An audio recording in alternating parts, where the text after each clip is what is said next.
Hello everyone and welcome to the Pathfinder Lair. Today I will be going over the feats that are available to the Alchemist class. But before we dive into that, there's something I need to let you guys know about. Unfortunately, it seems that I have lost 2 players from my Extinction Curse stream game, which of course means we can't do it anymore. So my plan is to table a stream game until after the holidays. At which point, I may be able to do the Abominations Vaults module that is supposed to be coming out next month. Let me know if you guys want to see that. It may take me a while to find some new players though, but I will let you know when I'm able to do that. Now that that's out of the way, let's get into the Alchemist class feats. Hold up. Let's get started with first level class feats. First is Alchemical Familiar. This just gives you a familiar like a witch or a wizard might have. This works like any other familiar, except that it uses your intelligence modifier for its main skills instead of your spellcasting modifier. Because, alchemists don't cast spells. Next we have Alchemical Savants. This feat has a prerequisite of being trained in crafting. I'm not exactly sure why they have this prerequisite, because if you're an alchemist, you're trained in crafting, period. There is no not being trained in crafting and having access to this feat. But anyway, what this feat does is allow you to identify alchemical items using crafting by spending a single action instead of the usual 10 minutes. Also, if you happen to have the formula for the item you're identifying, then you get a +2 bonus on your check, and if you roll a crit fail, you get a failure instead. So basically, you can just pick up an alchemical item like, oh, okay, I know what this is. It's an interesting feat. For Lobber just gives your bombs a range increment of 30 feet instead of 20 feet. This is one of those feats that's almost vital to a bomber alchemist. Being able to hit from 30 feet away means that most creatures will have to spend 2 actions to get to you, so they will only get 1 attack. And then you can move away. So yeah, definitely something to consider if you're playing a bomber alchemist. Quick Bomber is another feat that is vital to a bomber alchemist. Basically, instead of having to spend 2 actions to draw a bomb and then throw it, this feat allows you to do both in 1 action. So, basically you can get up to 3 bombs per turn instead of 1. Of course, that's if you want to attack 3 times. Most of the time you're going to want to move though, so keep that in mind. The last first level feat for alchemists is the Subtle Delivery feat. This feat is very good for the toxicologist and really any alchemist using a blowgun and poison. You can deliver toxins with a blowgun. Your blowgun strikes can apply injury poisons even if they deal no damage due to a creature's resistance. You crit succeed on an attack roll using a blowgun loaded with a dart you've poisoned, and the target rolls a failure on its initial save, the target crit fails instead. This is a very good way to start off combat. Believe me, I know. My champion almost died because of this feat, and a really bad poison. So believe me when I say, very good way to start off combat if you can sneak up on enemies. For second level feats, we will start off with Poison Resistance. Repeated exposure to toxins has fortified your body to poisons of all kinds. You gain Poison Resistance equal to half your level, and you gain a +1 status bonus to saving throws against poisons. So you're just better at resisting poisons, as the name suggests. Revivifying Mutagen allows you to use the power of a mutagen that you are under the effects of to heal yourself. It requires a single action that has the Concentrate and Manipulate traits, so unfortunately if you try to do this in front of an enemy that has the Attack of Opportunity reaction, you're gonna get hit. However, once the action is complete, you regain 1d6 hit points per 2 item levels of the mutagen you are using, with a minimum of 1d6. But the mutagen immediately ends even if you are under the effects of persistent mutagen, which I will cover later in this video. Before I get into the next feat, I should talk about the Additive Traits. This trait applies to a lot of Alchemist feats. Feats with this trait allow you to add something special to your bombs and elixirs. You only get one additive to each alchemical item. Adding another spoils the item. This trait always has a number attached to it, such as additive 1. An additive adds its level to the level of the item you are modifying. The result is the new item level. This item level cannot be higher than your advanced alchemy level, which I cover in my first Alchemist video. If you want to check that out, check out the video in the card. Bunk Bomb has the additive 1 trait, and is a free action with the trigger. You use quick alchemy to craft an alchemical bomb with a level at least 1 lower than your advanced alchemy level. And it's exactly what it sounds like. When thrown, the bomb creates a 10-foot radius burst of smoke. You choose where the cloud is centered. Creatures in the area have concealment, and all other creatures are concealed to them. This lasts 1 minute, but can be dispersed by a strong wind. Very good for getting out of tough situations. Demolition Charge is an interesting feat.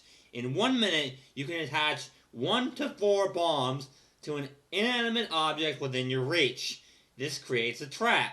The trap's stealth DC and thievery DC to disable it are each equal to your class DC. When a creature enters the trap space, it goes off and deals damage equal to the combined bomb damage and its combined splash damage.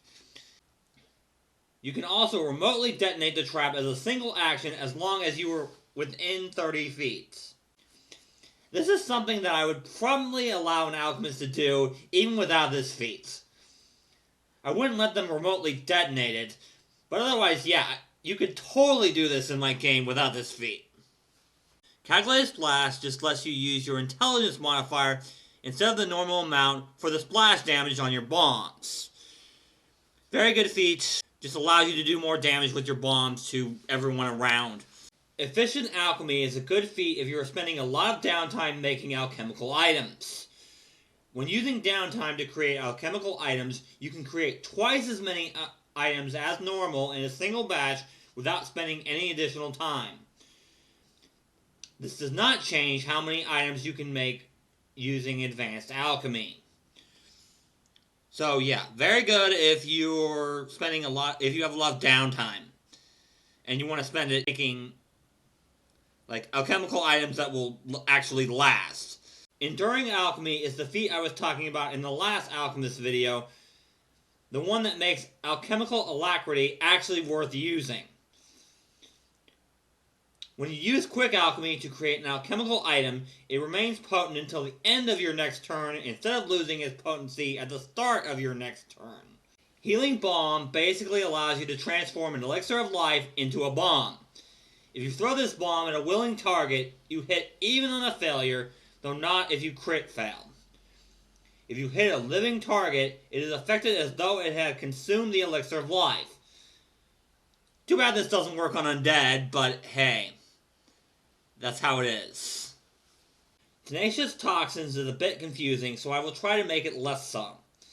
The maximum duration of any poison you create increases by an amount of time equal to the poison stage 1 interval. So if stage 1 lasts for 1 minute, you increase the amount of time the poison affects the target by that amount. This feat is better for poisons that last a really long time. It's good for all poisons, but it's better for those. Combined Elixirs has the Additive 2 trait, and it's also a free action that you can use once per round. You must use Quick Alchemy to use this feat. You can spend 2 additional reagents to add a second elixir to the one you are crafting. The second elixir has the same restrictions on item level. When the elixir is consumed, you gain both effects. Debilitating Bomb is another Additive 2 feat. This is a very good feat for bomber alchemists. It allows you to add something to your bombs that causes one of the following conditions: dazzle, deafen, flat-footed, or a 5-foot status penalty to speed. If you hit with a bomb, the target must succeed at a fortitude save against your class DC, or suffer that effect until the start of your next turn. You can apply this to all your bombs made with Quick Alchemy, even the ones made via Perpetual Infusions. And since you get that one level after you gain access to this feat, this is an excellent feat to take at 6th level. Directional Bonds allows you to make the splash damage from your bombs a 15-foot cone instead of hitting all adjacent squares. If you are not a bomber alchemist and you want to use bombs, consider this feat. But even if you are a bomber alchemist, this is still a really good feat to have, since you can use it to hit enemies behind other enemies that you wouldn't normally be able to. Sticky Poison is another really good feat for the Toxicologist. If your strike with a poison weapon would expend the poison without the target attempting a save, such as if you crit fail on the attack roll, roll a DC 5 flat check. On a success, your weapon is still poisoned. If you succeed on your attack roll with a poisoned weapon, roll a DC 17 flat check. If you succeed, your weapon is still poisoned until the end of your next turn. This feat definitely allows you to get way more out of your poisons. This feat is almost vital to toxicologists, simply because it allows you to get way more out of your injury poisons. Way more. Seriously. If you're a toxicologist, definitely take this feat. No question. Feral Mutagen just makes your Bestial Mutagen even better. Whenever you are under the effects of a Bestial Mutagen, you add the mutagen's item bonus to your intimidation checks. Your unarmed attacks gained from the mutagen gain the deadly D10 trait, allowing you to do more damage when you critically hit. Also, in exchange for a -2 penalty to AC instead of a -1, increase the damage dice of your claws and jaws by 1 step. Sticky Bomb is another additive feat. It requires you to use Quick Alchemy to create a bomb at least 2 levels lower than your Advanced Alchemy level. A creature that takes a direct hit from a Sticky Bomb takes persistent damage equal to and the same type as the bomb's splash damage. Perpetual Breath requires Perpetual Infusions to take.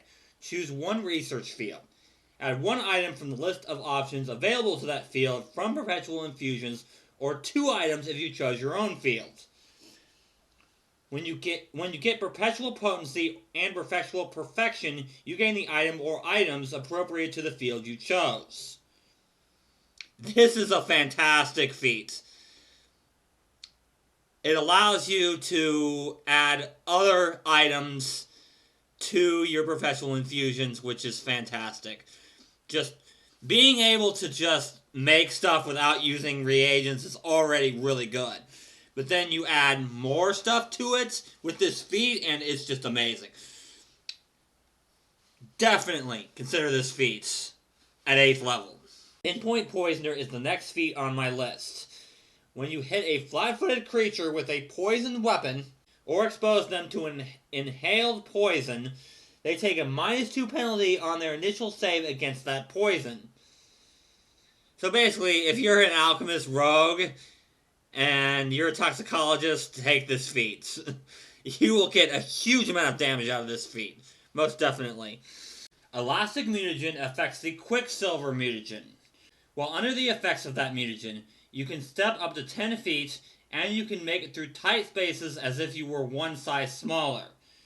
This is very good with the Elf Step feat. So if you are an Elf Mutagenist Alchemist, consider taking both feats. You can check out my Elf video in the card. Expanded Splash is just a better version of Calculated Splash. Your bomb's splash damage can now add your intelligence modifier to the bomb's usual splash damage, and you deal the splash damage to every creature within 10 feet of the original target. Greater Debilitating Bomb is exactly what it sounds like. A better version of Debilitating Bomb. When you use Debilitating Bomb, add the following to the list you can choose from. Clumsy 1, Enfeebled 1, Stupefied 1, or a 10-foot penalty to speeds. These are all really good conditions to apply to enemies. Enfeebled 1 makes melee attackers do less damage and have less chance to hit. Clumsy 1 makes enemies easier to hit, and Stupefied 1 will just shut down spellcasters. Merciful Elixir is another additive feat that requires quick alchemy to use. When you create an elixir of life using quick alchemy and this feat, that elixir of life attempts to counteract one fear or paralysis effect on the drinker. Potent Poisoner is good for everybody except the toxicologist. When you craft an alchemical item with the poison trait by any means, the DC is increased by up to 4 to a maximum of your class DC. But since toxicologists already get their class DC as their DC for poisons, there's really no point in them taking this. Unstable Concoction is an interesting feat. Basically, you can create an alchemical item using quick alchemy that is up to 2 levels higher than your advanced alchemy level. When you do, you can spend up to 3 additional batches of infused reagents to stabilize it. Upon activating the item, make a DC 10 flat check. For every additional reagent you used, decrease this DC by 2, so to a minimum of 4. On a success, you can use the item normally. On a failure, the item blows up in your face, dealing force damage equal to twice the item's level to the user. If you take this at level 10, you can create up to a 12th level item, but you take 24 damage if the check fails. Okay, I'm about halfway through these feats, and the video is going to be too long if I continue, so I'm going to wrap it up here. I hope this video helped you if you want to play an Alchemist. Be sure to check out the other Alchemist video in the card if you haven't already. We aren't doing the Extinction Curse game next week, so I will instead be continuing with the Alchemist Part 3 and covering the Hobgoblin Ancestry. The Hobgoblin video will be short because I only have to cover 1 book worth of stuff. Be sure to check out the links in the description for the Pathfinder Lair Facebook page and the Discord server. So until next time, let's play some Pathfinder. 1, 2, 3, no.